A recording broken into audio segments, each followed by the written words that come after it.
sometimes in doing your podcast, you don't need a lot of help. You probably need help with one thing.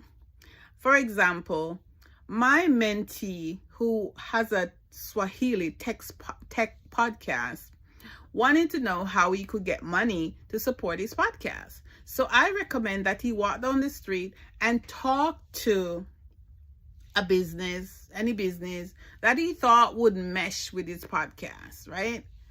And see if they would sponsor him. And within a week, he had a sponsor for his podcast. Now, I don't know how much it was, but the fact is that worked.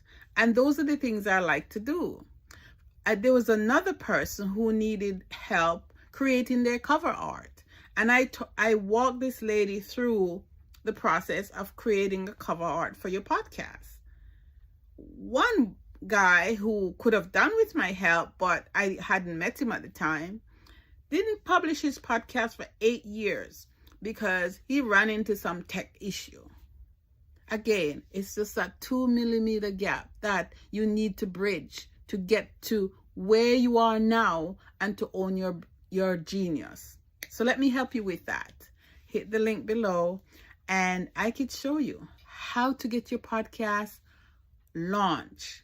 If you're struggling with one thing, two things, or the whole thing, I can help you through it because I have done it. I have interviewed maybe 250 people. I have an episode about interviewing guests, and that's something you may want to listen to before you decide you want to do that. Let me help you start your podcast now. I'm J. Rosemary Francis. I'm a podcaster of Tools of the Podcast Trade, Solo Moms Talk, Abandoned Daughters of Caribbean Moms, and Solo Moms Talk, The Emptiness Years.